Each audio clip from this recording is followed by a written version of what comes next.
Hey guys, the Vtech Night X review is finally here. I know you've been waiting for it for a long time, so finally got it out here. Third or fourth attempt on actually getting the review out. And I know you guys probably first off have noticed this. You probably recognize them from Nothing Fancy's Talking Points, and that's because I got the idea from him. And I got a new channel called War Heroes Updates, both plural, War Heroes and Updates. And I actually explained why I was using this in my first video, the SKS video. But anyways, I'm not doing it because he does it. I've actually been doing it before I was watching his videos, and I just didn't show them on camera. But now I'm going to, because I figure if he's doing it, I'll just do it.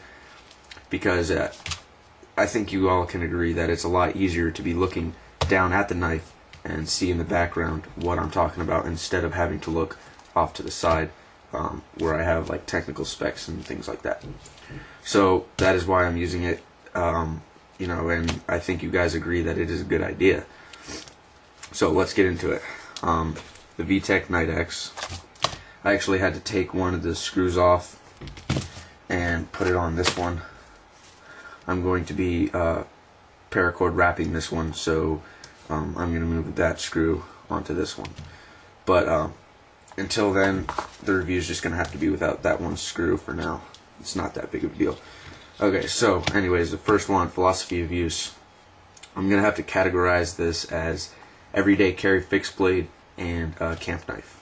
But as most knives have the ability to, you can use this as a defensive knife as well if you need to. You can use just about anything defensively. So a knife can always be categorized under defensive secondarily. So that's also a philosophy of use for this knife. And I think there's still some on here.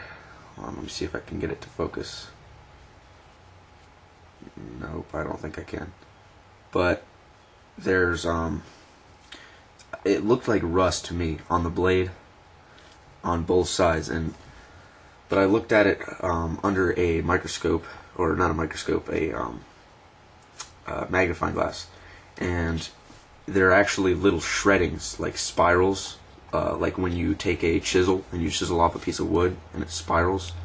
It looked like rust, only it was like that, and it's all along the blade. I was going to take it off, but I wanted to show you in the review. Hold on, let me see if I can get this to focus one more time.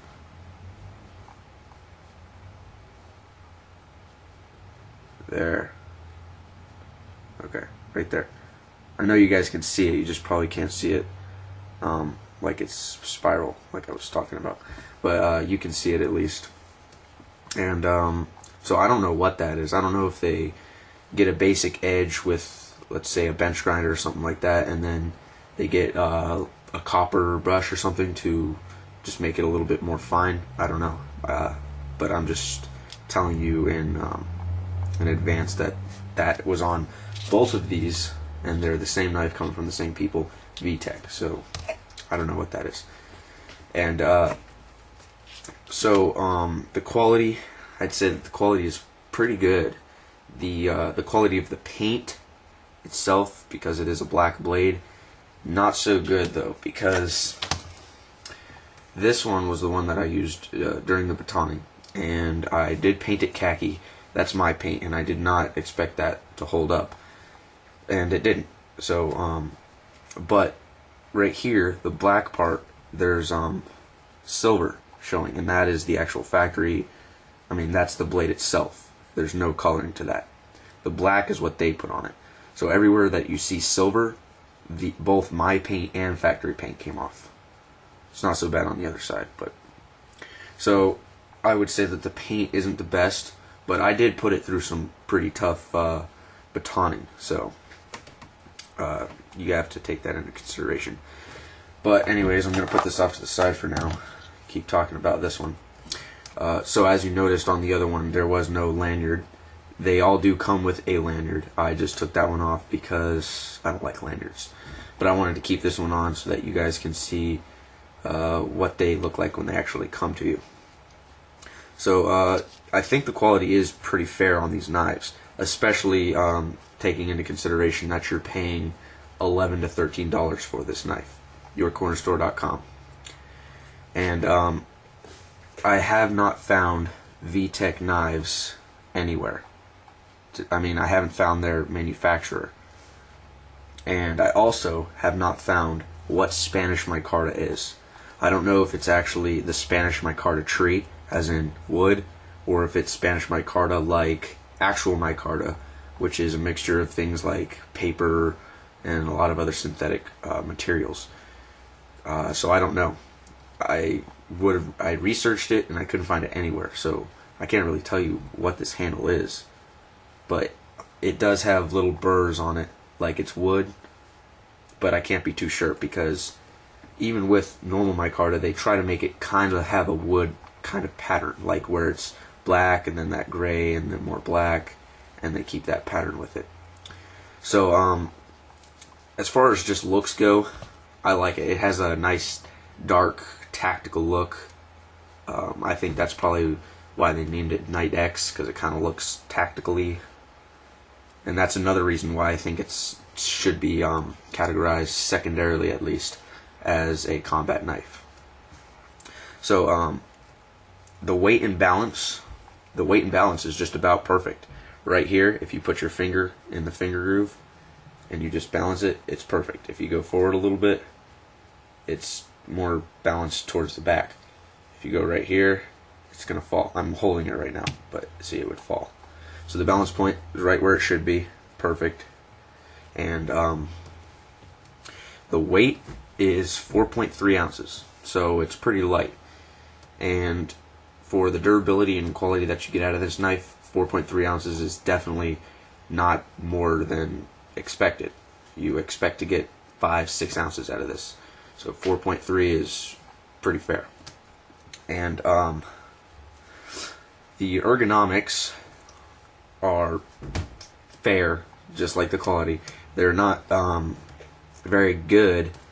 The Spanish micarta that they use for the handles, right here on both sides, is a little slippery. It's a little slick, I have to say. It's the Zytel, and I just so happen to have this in my pocket. The Zytel handle from the CRKTM16 right here is more, it has more traction than this, and so I think that this could be a little bit more tractful, and but it's a little slippery. But if you use it the right way, you can get around that. And they do put jimping right here on the back of the handle, full tang as well. I don't think I mentioned that yet, but blade runs through the whole handle. And this lanyard hole, I do like that. I like the way it's like a triangle, just as far as looks go. Really, it doesn't have too much effectancy, except for the fact that you can wrap it like this with a little bit thicker cord instead of having a single string. So that is a plus as far as lanyards go. The jimping on the top, it's probably the worst jimping I've seen on a fixed blade. I know that's kind of rough, but really it's just kind of bad. Because to get a good grip on this, you have to dig your thumb into it enough to where you're going to start hurting your thumb, because you're putting so much force into it that it's actually going to be pushing on your bone. So not very good, and a lot of people know how to modify that. So if you get this and you want to modify it, go ahead, because I don't think it's quite sharp enough. And okay, so we've gone over ergonomics. Well, I did want to actually mention the finger groove in this. That helps a lot, because that also adds, or it doesn't add, it acts as a finger guard, so that your hand doesn't slip forward when you're cutting something. And as you guys saw in the batoning video, it's pretty durable as far as just putting on weight onto it and using it in stressful situations. It held up pretty well. The paint, not so much, as I already stated.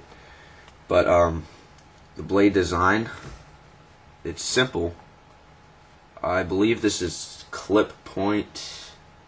Yeah, I'm pretty sure it's clip point, but I may be wrong, so I didn't find out which one it was. But I like the little notch that they put in it right here, as far as looks go, and the actual use of the blade for piercing. It just makes it a skinnier point. And okay, the steel, it's 440 steel, and then they painted it black. The blade length is 4 inches long, so you get a fair amount of blade for an EDC / camp knife. But if you're gonna use this for a heavy survival knife, I think you need something a little lighter. Okay, so that ends part 1.